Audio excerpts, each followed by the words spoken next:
லூக்கா 23:34. அப்பொழுது இயேசு, பிதாவே, இவர்களுக்கு மன்னியும், தாங்கள் செய்கிறது இன்னதென்று அறியாதிருக்கிறார்களே என்றார். அப்பொழுது என்பது எப்பொழுதை குறிக்கிறது? அது லூக்கா 23:33 குறிக்கிறது. அது என்னவென்றால், கபாலஸ்தலம் என்று சொல்லப்பட்ட இடத்தில் அவர்கள் சேர்ந்த பொழுது அங்கே அவரையும் அவருடைய வலது பக்கத்தில் ஒரு குற்றவாளியையும் அவருடைய இடது பக்கத்தில் ஒரு குற்றவாளியையும் சிலுவைகளில் அறைந்தார்கள். அப்பொழுது இயேசு, பிதாவே, இவர்களுக்கு மன்னியும், தாங்கள் செய்கிறது இன்னதென்று அறியாதிருக்கிறார்களே என்றார். அன்று சிலுவையில் அறைந்தவர்களுடனே கூட நீங்களும் இருந்தீர்கள்.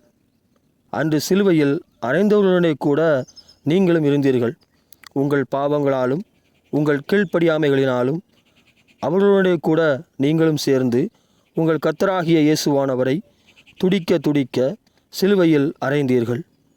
நீங்கள் உங்கள் இயேசுவை சிலுவையில் அடிக்கையில் ஏற்பட்ட வலியையும் துன்பத்தையும் உங்களுக்காக, உங்களை மீட்பதற்காக தாங்கிக் கொண்டார், பொறுத்து கொண்டார், சகித்து கொண்டார்.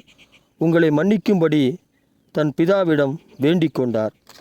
நீங்கள் செய்த, இனி செய்யப்போகிற எல்லா பாவங்களுக்காகவும் உங்களுடைய எல்லா கீழ்ப்படியாமைகளுக்காகவும் இயேசுவின் பக்கத்தில் அடிக்கப்பட்ட அந்த 2 குற்றவாளிகளைப் போல நீங்களும் இயேசுவின் பக்கத்தில் சிலுவையில் அடிக்கப்பட வேண்டும். ஆனால் உங்கள் இயேசுவானவர் உங்களுக்கு பதில் தன்னை குற்றவாளியாக்கி கொண்டு அது நிமித்தம் தண்டனையை ஏற்றுக்கொண்டு உங்களுக்காக, உங்களுக்கு பதில் தன்னை சிலுவையில் அடிக்கப்படும்படி ஒப்பு கொடுத்தார். ஒரு இடத்தில் அவனவன் தன் சிலுவையை எடுத்துக்கொள்ள வேண்டும் என்று சொல்லப்பட்டுள்ளது. அதன் அர்த்தம் என்னவென்றால், நீங்கள் இயேசுவைப் போல சிலுவை சுமந்து பாடுபட்டு சிலுவையில் அடிக்கப்பட வேண்டும் என்பது அல்ல. அப்படி இருக்குமானால் உங்களுக்காய் சிலுவை சுமந்து பாடுபட்டு இயேசுவானவர் அடிக்கப்பட்டது வீணாயிருக்குமே. ஒருவருடைய தப்பிதத்திற்காக இருவர் தண்டிக்கப்பட்டது போல இருக்குமே.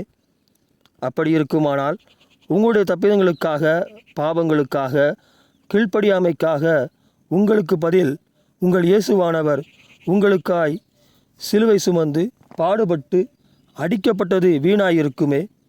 இல்லை, நீங்கள் உங்கள் பாவங்களுக்காக, கீழ்ப்படியாமைக்காக உங்கள் சிலுவை சுமந்து பாடுபட்டது வீணாயிருக்குமே. ஒருவர் தப்பிதத்திற்காக தவறு செய்தவரும் தவறு செய்யாதவரும் சிலுவை சுமந்து பாடுபட்டு அடிக்கப்படுவது நியாயமாகுமோ? நீங்கள் ஒருவர் காலை மிதிக்கிறீர்கள், அதற்கு தண்டனையாக 1 அடி நீங்கள் வாங்க வேண்டும். அப்பொழுது உங்கள் தந்தை உங்களுக்கு பதில் அந்த அடியை வாங்கிக் கொள்கிறார். பின்பு வீட்டிற்கு வந்தவுடன் உங்களை பார்த்து, ஏன் அவருடைய காலை மிதித்தாய், ஏன் பாவம் செய்தாய் என்று ஓங்கி உங்கள் கன்னத்தில் அடிக்கிறார். அப்பொழுது நீங்களும் உங்களை சுற்றி இருக்கிறவர்களும் இதை கேட்டு கொண்டிருக்கிறவர்களும், அதற்கு நான் காலை மிதித்தவரிடமே அடி வாங்கியிருக்கலாம் என்று சொல்வீர்கள் அல்லவா? அப்படியானால் உங்கள் தந்தை உங்களுக்கு பதில் ஏன் வீணாய் அடிக்கப்பட்டார் என்று சொல்வார்கள். உங்களுடைய பாவங்களுக்காக, உங்களுடைய கீழ்ப்படியாமைக்காக உங்கள் இயேசுவானவர் உங்களுக்காக, உங்களுக்கு பதில் தண்டிக்கப்பட்டபடியினால் நீங்கள் உங்கள் பாவங்களினாலும் கீழ்ப்படியாமைகளினாலும் நீங்கள் தண்டிக்கப்படுவது இல்லை என்பதே சிலுவை பற்றிய உபதேசமாயிருக்கிறது. இந்த சிலுவை பற்றிய உபதேசம் கெட்டுப்போகிறவர்களுக்கு பைத்தியமாயிருக்கிறது. ரட்சிக்கப்படுகிற நமக்கோ அது தேவபலமாயிருக்கிறது. நீங்கள் பாவம் செய்கிறதினால், கீழ்ப்படியாதவர்களாய் இருக்கிறதினாலும் தண்டிக்கப்பட்டீர்கள். இனி நீங்கள் பாவம் செய்யக்கூடாது என்பதற்காகவும், இனி நீங்கள் கீழ்ப்படிதல் உள்ளவர்களாய் இருக்க வேண்டும் என்பதற்காகவும் தண்டிக்கப்பட்டீர்கள். இப்படி மோசேயின் நியாயப்பிரமாணம் உங்களை வழி நடத்தியது. நீங்கள் பாவம் செய்கிறதினாலும் கீழ்ப்படியாதவர்களாய் இருக்கிறதினாலும் தண்டிக்கப்பட்டீர்கள். இனி நீங்கள் பாவம் செய்யக்கூடாது என்பதற்காகவும், இனி நீங்கள் கீழ்ப்படிதல் உள்ளவர்களாய் இருக்க வேண்டும் என்பதற்காகவும் தண்டிக்கப்பட்டீர்கள். இப்படி மோசேயின் நியாயப்பிரமாணம் உங்களை வழி நடத்தியது. நீங்கள் திருந்தும்படி, நீங்கள் உங்கள் பாவங்களையும் கீழ்ப்படியாமைகளையும் விட்டுவிடும்படி, உங்கள் தப்பிதத்திற்கு ஏற்ப நீங்கள் தண்டிக்கப்பட வேண்டும் என்றும், அதனால் நீங்கள் பாவம் செய்யாதவர்களாகவும் கீழ்ப்படிதல் உள்ளவர்களாகவும் இருப்பீர்கள் என்றும் மோசேயின் நியாயப்பிரமாணம் கொடுக்கப்பட்டது. தண்டிக்கப்பட்ட அனைவரும் பாவம் செய்யாதவர்களாகவும் கீழ்ப்படிதல் உள்ளவர்களாகவும் மாறினார்களா? இல்லையே. நாளுக்கு நாள் இந்த உலகத்தில் பாவம் செய்கிறவர்களும் கீழ்ப்படியாதவர்களும் அதிகரித்து கொண்டேதானே வருகிறார்கள். காரணம் ஏன் தெரியுமா? இந்த உலகம் மோசையின் நியாயப்பிரமாணமாகிய தண்டனையின் பிரமாணத்தை பின்பற்றுகிறது. மோசையின் நியாயப்பிரமாணமாகிய தண்டனையின் நியாயப்பிரமாணம் தோற்றுப்போனதற்கு இன்றைய உலகமே சாட்சியாயிருக்கிறது. அதனால்தானே அன்றே அடைக்கலப்பட்டணம் என்னும் கிறிஸ்துவின் பிரமாணம் வைக்கப்பட்டிருந்தது.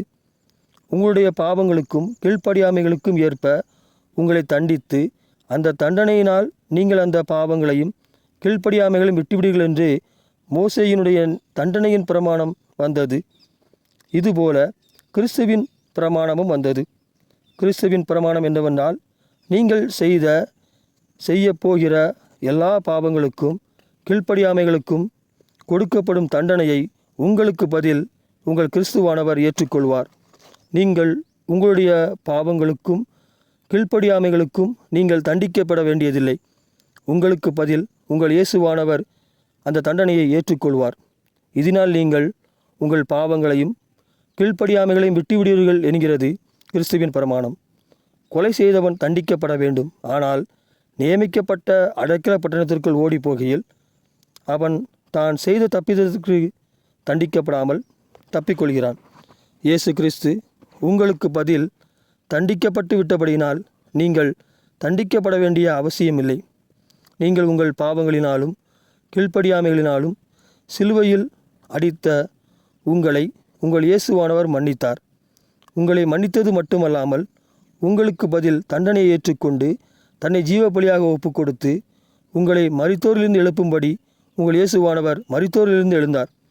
உங்களுக்கு பதில் ஒருவர் தண்டிக்கப்பட இருக்கிறபடினால் நீங்கள் தொடர்ந்து பாவம் செய்வீர்கள், கீழ்ப்படியாமையில் நிலைத்திருப்பீர்கள் என்றும் உங்களுக்கு சொல்லப்படுமானால் உங்களிடத்திலும் அவர்களிடத்திலும் கேட்கிறேன், நீங்கள் தண்டிக்கப்பட்டதினாலும் தண்டிக்கப்படுவதினாலும் எத்தனை பாவங்களை விட்டுவிட்டிருக்கிறீர்கள்?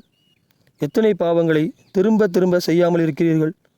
தண்டனைக்கு பயந்து பாவம் செய்யாமலும் கீழ்ப்படிதல் உள்ளவர்களுமாய் நடித்து கொண்டிருக்கிறீர்களா?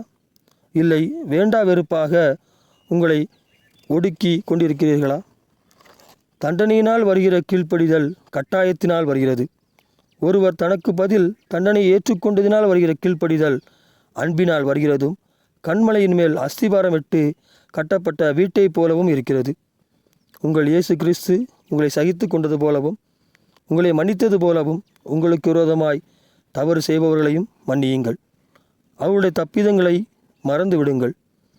உங்களுக்கு விரோதமாய் தவறு செய்தவர்களை உங்கள் இயேசுவானவர் மன்னித்திருக்க, நீங்கள் அதே இயேசுவினால் உங்கள் தப்பிதங்களுக்காக மன்னிக்கப்பட்டிருக்க, உங்களுக்கு விரோதமாய் தவறு செய்தவர்களை நீங்கள் மன்னியாதிருப்பது நியாயமாகுமோ?